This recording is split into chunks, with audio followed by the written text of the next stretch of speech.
दोस्तों आपको ये जो टेबल दिख रही है, ये है कि यूपीएससी प्रीलिम्स में किस तरह के क्वेश्चंस को पूछता है, किस तरह के ऑप्शंस को देता है। तो ये 2020 से 2025 तक का एनालिसिस है। आप इसको बहुत ध्यान से देखिए और एनालाइज करिए। अगर आप खुद से एनालाइज कर पाते हैं तो ये बहुत बढ़िया है, और अगर नहीं कर पाते तो ठीक है, अभी हम इस वीडियो में करेंगे। अब पहले ये देख लेते हैं कि ये हम एनालाइज कर क्यों रहे हैं, क्योंकि ये जो टाइप कैटेगरी ऑफ क्वेश्चंस जो यूपीएससी पूछ रहा है ना, उसके बेसिस में वो कुछ टाइप ऑफ ऑप्शंस बनाता है कि हाँ इस तरह के ऑप्शन वाले क्वेश्चन बनाता है। और वहाँ पे ही कभी कभी आप फंस जाते हो या फिर आपका पेपर लेंदी है, ये चीज़ आपको समझने में हेल्प आती है। तो चलिए देखते हैं कि अब यूपीएससी का माइंडसेट क्या है। ये इस कैटेगरी को आपको देखने से ये पता चलेगा कि यूपीएससी सोच क्या रहा है और वो हमसे क्या चाह रहा है। ठीक है, तो अब हम चलो देखते हैं। सबसे पहले आपको दिख रहा है single statement based. Single statement based मतलब कुल मिला के फैक्चुअल वाली जानकारियां। जैसे पिछले साल आपने क्वेश्चन देखा होगा कि जो ब्रॉन्ज डांसिंग गर्ल है वो कहाँ से मिली है, तो उसका आंसर मोहनजोदाड़ो था, है ना। तो ये फैक्चुअल जानकारी है और एक सिंगल स्टेटमेंट टाइप के थे, है ना। एक लाइनर या डेढ़ लाइनर ये क्वेश्चन रहेंगे। अब आप इनकी संख्या देखिए, 2020 से 2025 तक में डिक्रीज हो गई। पहले 2021 में ये आपका 30 से अबव क्वेश्चन आए हैं, और पिछले 4 साल में ये लेस देन 30 ये क्वेश्चन आए हैं। इसका मतलब क्या है, जो क्वेश्चन को पढ़ने में आपको कम समय लगता था सॉल्व करने में, अब वो उनकी संख्या कम होते जा रही है। मतलब आपका पेपर क्या होगा, लेंदी होगा इसका मतलब।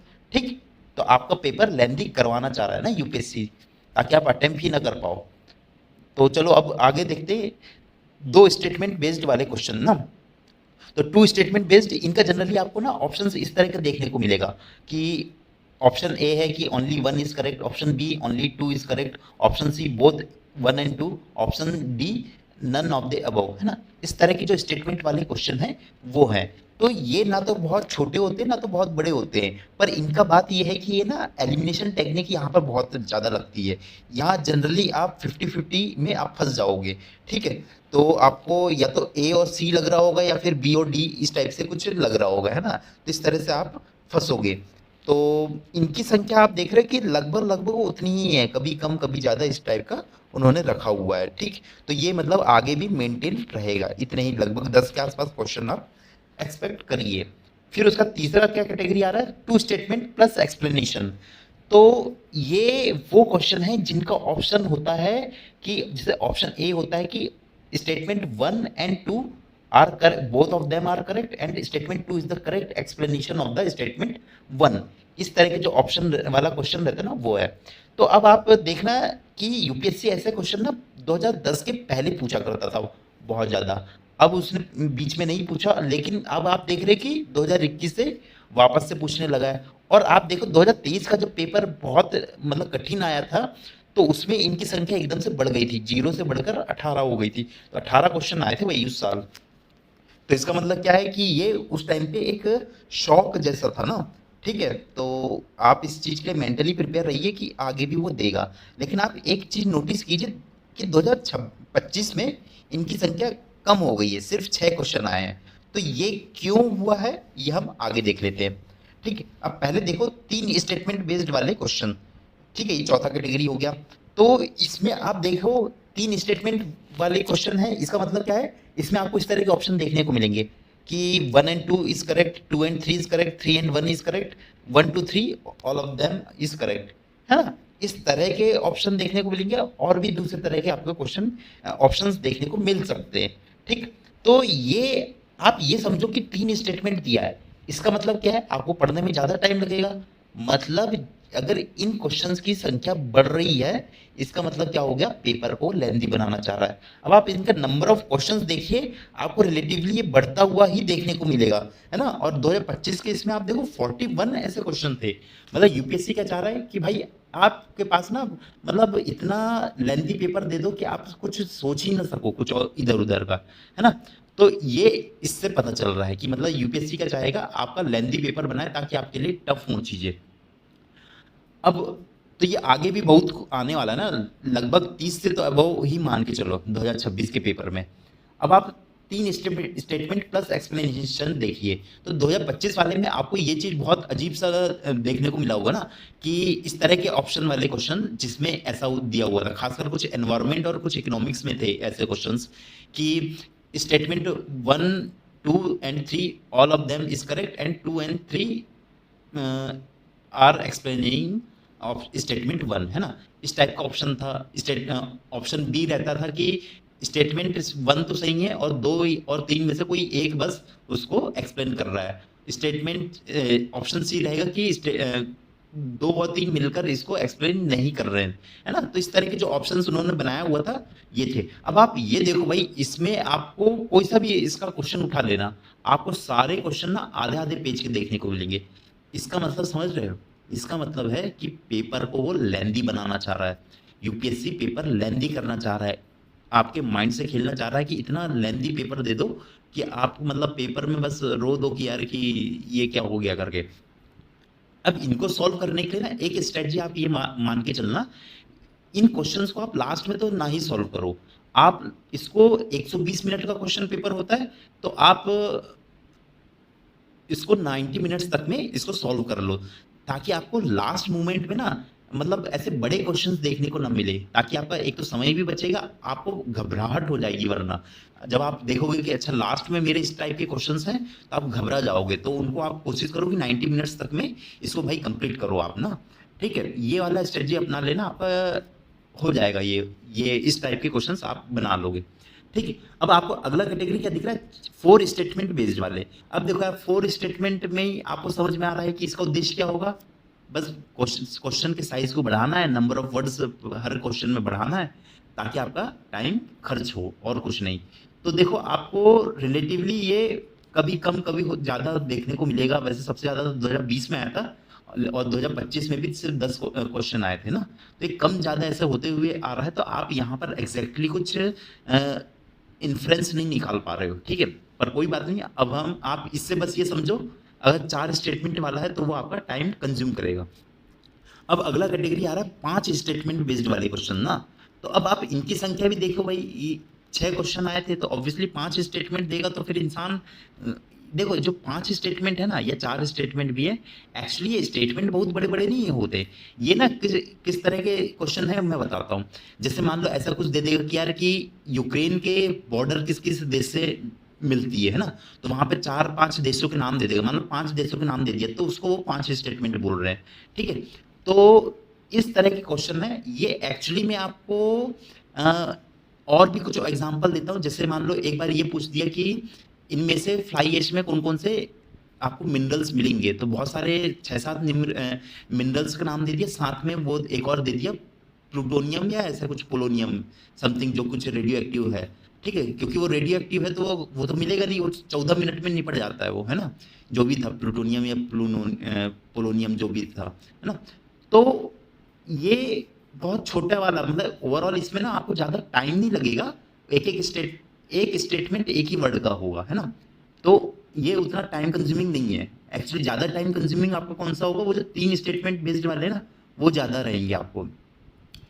और अब हम अगला देखते हैं कैटेगरी क्या है। अगला कैटेगरी है मैच द फॉलोइंग। तो मैच द फॉलोइंग में ठीक है, तो आप समझ गए किस तरह के क्वेश्चन आते हैं, आपने बचपन से बनाया है ये क्वेश्चन। लेकिन आप इन क्वेश्चंस में ये आपके पास मतलब बहुत सारे डेटा रहता है, आपके पास ये चीज़ है। पर हाँ, एक चीज़ मान के चलना, ये क्वेश्चंस के सही होने के चांस बहुत ज़्यादा रहते हैं। अगर आप थोड़ा सा भी आपके पास क्लू है ना इन क्वेश्चंस में, आप बिल्कुल इन क्वेश्चंस के साथ जाइए, इनको अटेम्प्ट करके आना भाई। ठीक है, इनको अटेम्प्ट करोगे, आपके सही होने के चांस रिलेटिवली ज़्यादा रहेगा। वो ऑप्शन कुछ इस तरह के बन जाते हैं कि मतलब वो सही रहते हैं। ठीक है, तो नहीं है तो आप क्वेश्चन पेपर में ही खुद ये चीज़ को ध्यान रखिएगा और सर बना दीजिएगा। ठीक, पर हाँ, इनके आप नंबर ऑफ क्वेश्चंस देखिए, थोड़ा ज़्यादा आया है ना 2025 में।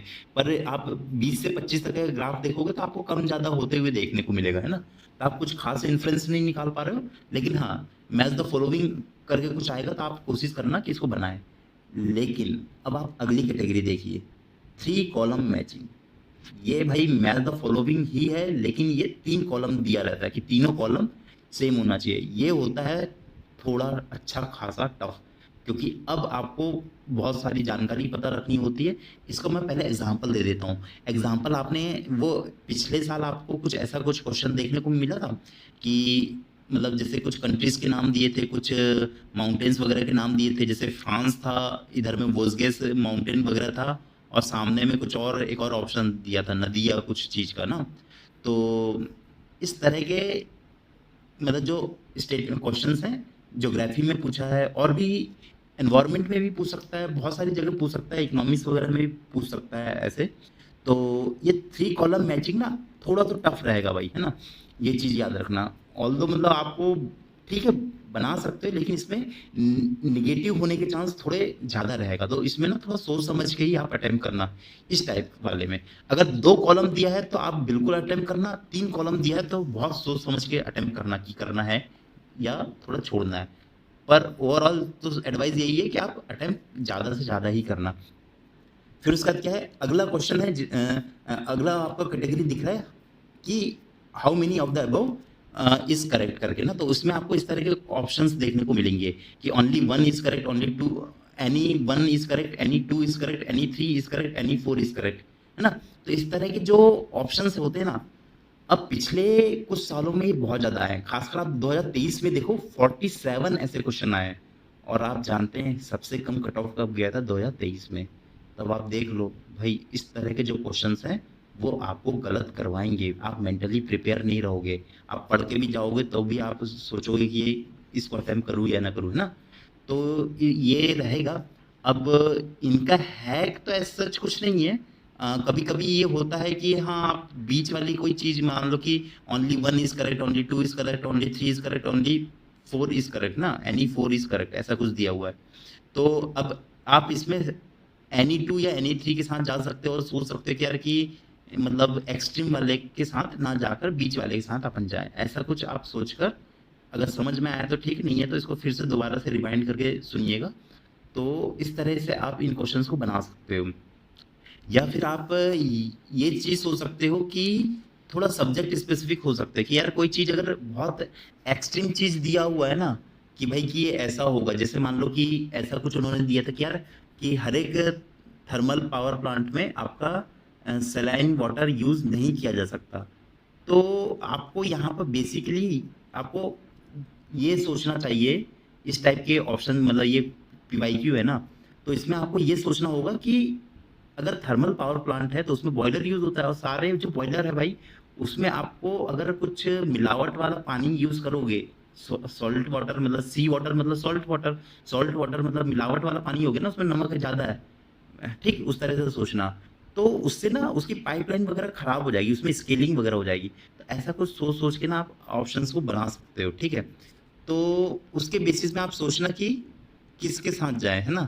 तो ये थोड़ा टफ तो है ये वाला ऑप्शंस, है ना, जब आएगा तो। और इनका कोई माई बाप नहीं है इन ऑप्शंस का, बस आप उस क्वेश्चन के बेसिस में ही आप अटेम्प्ट कर पाओगे, इसका भी पहले से कुछ खास नहीं किया जा सकता।